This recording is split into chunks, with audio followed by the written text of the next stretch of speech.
तो दोस्तों, सपनों से कहाँ मिलते हैं तमन्नाओं के शहर। चलना भी जरूरी है मंजिल पाने के लिए। नमस्कार दोस्तों, मैं दीप बहुगुना स्वागत करता हूं आपका अपने यूट्यूब चैनल जिसका नाम है स्टडी इन दीप्स एम्पायर में। तो दोस्तों, आज हम कर रहे हैं अपनी साइंस की नई सीरीज जिसको कि हम क्लास वाले टेंथ वाली बुक से पढ़ाएंगे। तो अभी ये सीरीज से पहले मैं नाइन्थ की के 2 चैप्टर पढ़ा चुका हूँ। अगर आपको वो देखने हैं तो आप उनको जाके प्लेलिस्ट में देख सकते हैं। मैंने साइंस की अलग से प्लेलिस्ट बना रखी है, एनसीईआरटी साइंस की। तो अभी हम शुरू करते हैं विज्ञान कक्षा 10 के लिए। तो ये है हमारा चैप्टर 1, रासायनिक अभिक्रियाएं एवं समीकरण। तो रासायनिक अभिक्रियाएं क्या होती है और रासायनिक समीकरण क्या होती है, ये हम इस चैप्टर में देखेंगे। और भी इससे रिलेटेड बहुत सी चीज़ें देखेंगे। तो चलिए चैप्टर 1 शुरू करते हैं। जो चैप्टर 1 है, इसकी जो पहली हेडिंग है वो है रासायनिक समीकरण। तो रासायनिक समीकरण हमारी क्या होती है।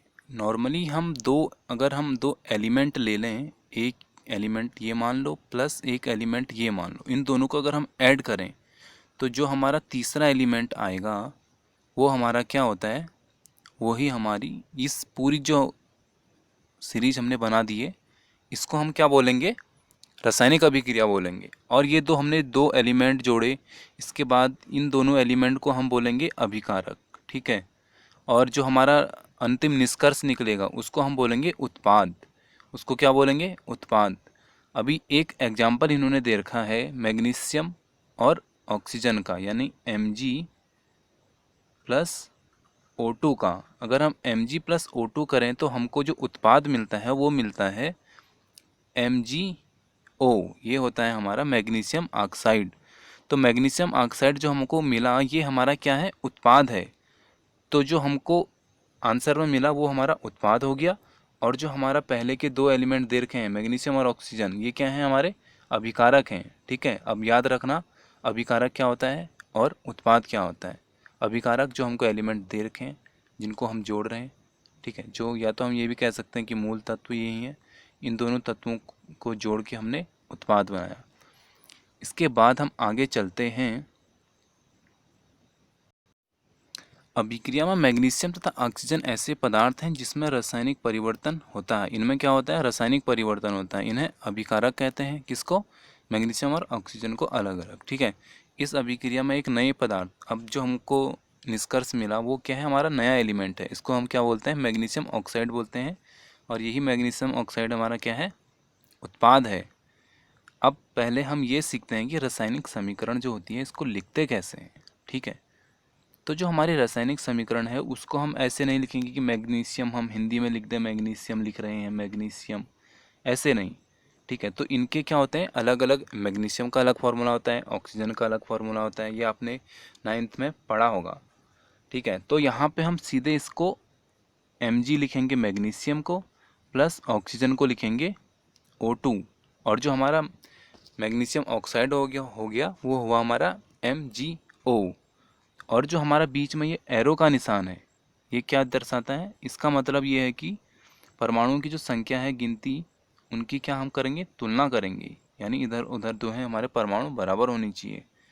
लेकिन इस वाले समीकरण में हमारे परमाणु बराबर नहीं है, इसलिए अभी हम आगे ये सीखेंगे कि इनको बराबर कैसे करें। और अगली हेडिंग भी हमारी यही है कि संतुलित रासायनिक समीकरण का महत्व क्या होता है। ठीक है। और ये भी सीखेंगे कि इनको समीकरणों को संतुलित कैसे करते हैं। संतुलित समीकरण, रासायनिक समीकरण का जो है महत्व पढ़ेंगे हम पहले। तो इसमें इसने जो सबसे पहले बोला है, आपने द्रव्यमान के संरक्षण का नियम स्मरण होगा जिसको आपने 9वीं कक्षा में पढ़ा था। तो इसके लिए आप पुराना लेक्चर देख सकते हैं या आपको याद ही होगा कि आपने 9th क्लास में क्या पढ़ा। तो एक मैं आपको हल्का सा डेमो देता हूँ कि जो रासायनिक अभिक्रिया है उसका जो वेट होगा, यानी जो उसका द्रव्यमान होगा, वो ना तो उसका हम निर्माण कर सकते हैं और ना ही हम उसको क्या कर सकते हैं, हटा सकते हैं। यानी ये समझो, ऊर्जा को हम ना ही उत्पन्न कर सकते हैं और ना ही उसको ख़त्म कर सकते हैं। ठीक है।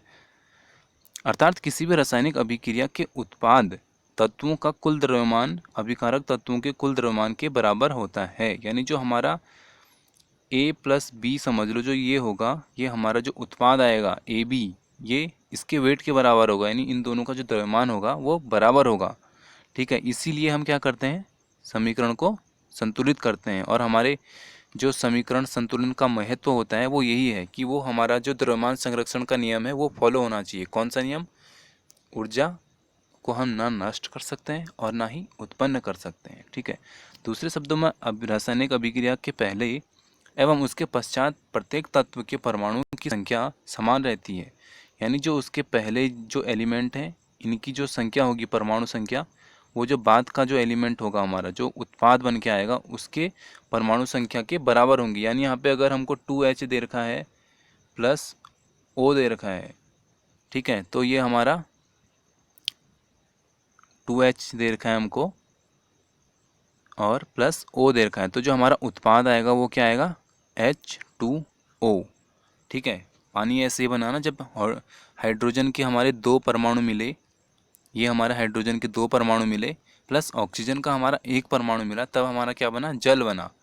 ठीक है, इसके बाद इसने एक यहाँ पे जिंक और सल्फ्यूरिक अम्ल का एक एग्जाम्पल दे रखा है।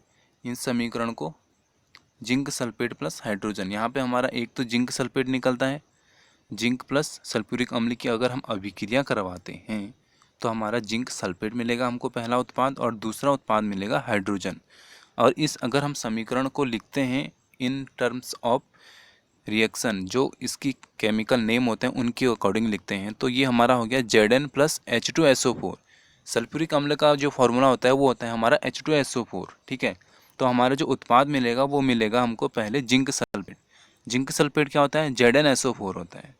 ठीक है, ये है हमारा ZnSO4 जिंक सल्फेट, और प्लस हमको क्या मिला था? हाइड्रोजन मिला था ना, तो ये है हमारा हाइड्रोजन H2। तो यहाँ पे आप एलिमेंट्स इनके चेक करो, हाइड्रोजन के इधर कितने हैं? 2 हैं, 2 परमाणु है ना हाइड्रोजन के, तो इधर देखो इधर कितने हैं? इधर भी 2 हैं, तो ये हाइड्रोजन वाला तो सही हो गया। Zn हमारा 1 है हमारे पास, यहाँ भी 1 है, ये भी सही हो गया। और सल्फर हमारे पास S1 है, यहाँ भी S1 है, ये भी सही है। और इसके बाद हमारा O हमारे पास 4 है, यहाँ भी 4 है। तो यानी ये जो हमारी समीकरण है इसको हम क्या बोलेंगे? संतुलित समीकरण बोलेंगे। इसका जो संतुलन है वो बराबर है। अगर इसका संतुलन बराबर नहीं होता तो हमको अपने अकॉर्डिंग यहाँ पे वो या तो 2 लगाना पड़ता है, या यहाँ पे ऐसे करना पड़ेगा कि हमको वो बराबर संतुलित करना पड़ेगा। ये हम अभी करेंगे अभी आगे एग्जाम्पल्स में। ठीक है, अभी चलते हैं आगे। इसमें इसने चरण दे रखे हैं कि हम संतुलित कैसे करें। ठीक है, तो हमने पहले सबको अलग अलग ले लिया, FeH2O equal to Fe3OH O4 plus H2। तो यहाँ पे इसने रासायनिक समीकरण को संतुलित करने के लिए सबसे पहले प्रत्येक सूत्र के चारों ओर बॉक्स बना लीजिए। समीकरण को संतुलित करते समय बॉक्स के अंदर कुछ भी परिवर्तन नहीं कीजिए। यानी हमको इस बॉक्स के अंदर कोई परिवर्तन नहीं करना है, जो भी होगा इस बॉक्स के बाहर होगा। ठीक है, जो हमारी जो समीकरण है FeH2O equal to Fe3O4 plus H2, यहाँ पे Fe हमारा 1 है और यहाँ पे Fe3 है, तो यानी ये समीकरण हमारी असंतुलित है। तो ये समीकरण हमको संतुलित करनी पड़ेगी। तो संतुलित करने के लिए हम क्या करेंगे, ये हम आगे के चरणों में देखेंगे। ठीक है, असंतुलित समीकरण में उपस्थित विभिन्न तत्वों के परमाणुओं की संख्या की सूची बना लें। तो हम पहले इसकी सूची बनाई हमने। तो Fe हमारे पास अभिकारकों में परमाणु, अभिकारक मतलब जो इधर की साइड है, और जो हमारा उत्पाद है वो इधर की साइड है। इधर की साइड उत्पाद और इधर की साइड अभिकारक, ये हम आगे पहले पढ़ चुके हैं ना, अभी वही है।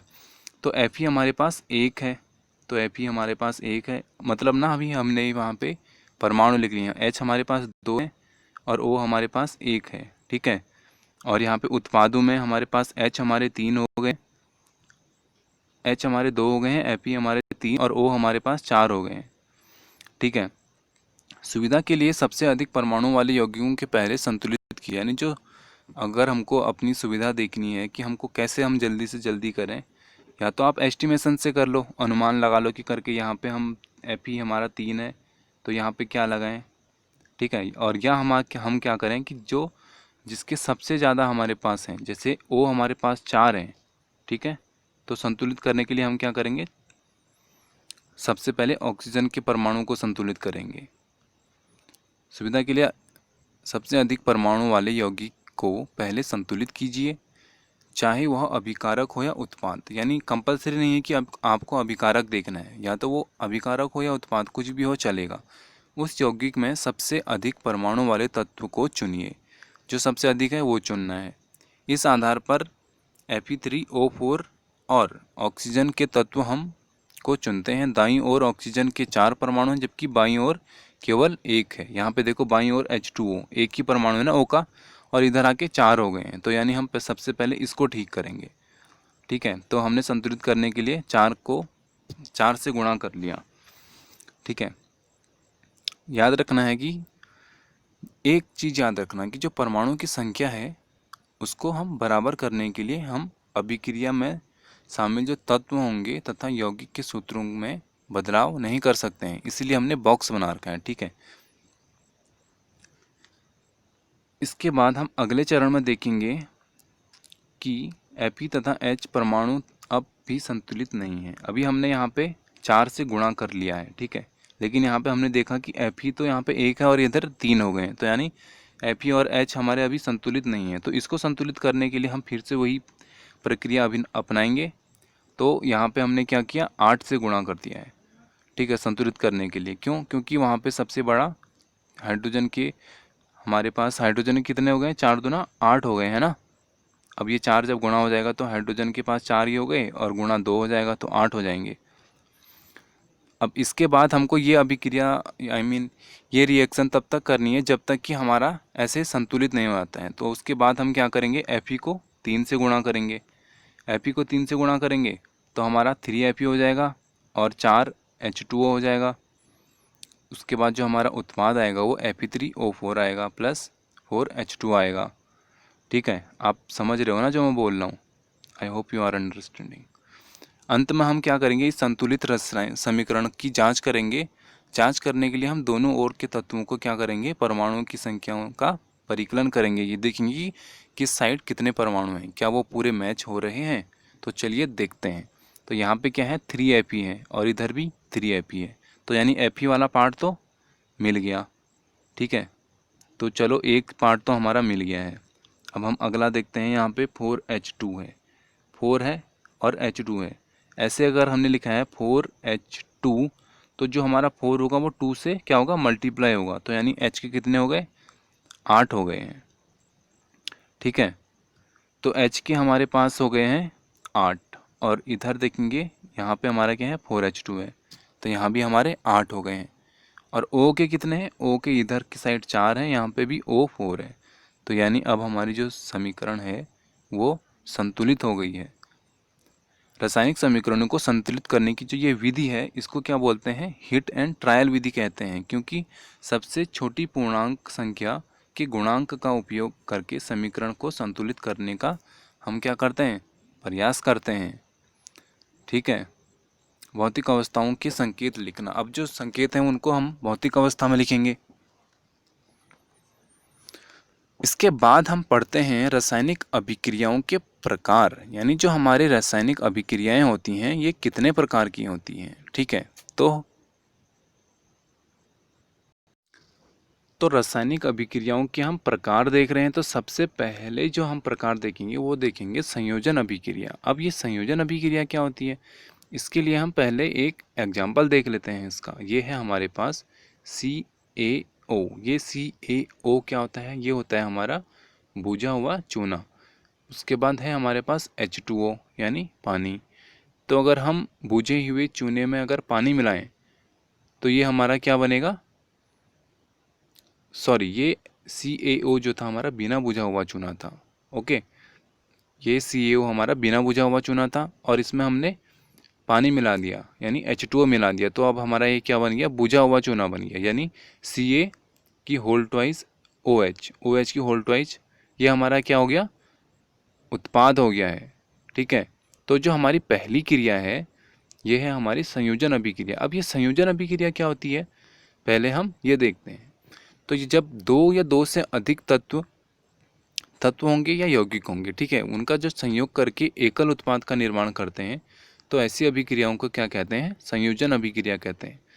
एकल अभिक्रिया क्या होती है, तो यानी एकल का मतलब ये होता है कि यहाँ पे जो हमारा उत्पाद आ रहा है ना, इसमें सिर्फ एक ही डिजिट होगा। एक ही डिजिट से ये मतलब समझो आप, हमने H2 प्लस O मिलाया तो हमारे पास क्या बना, H2O बना, है ना।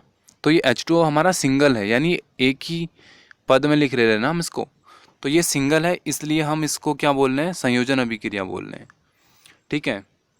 ये हमको एक और उदाहरण दे रखा है, C+O2 इक्वल टू CO2।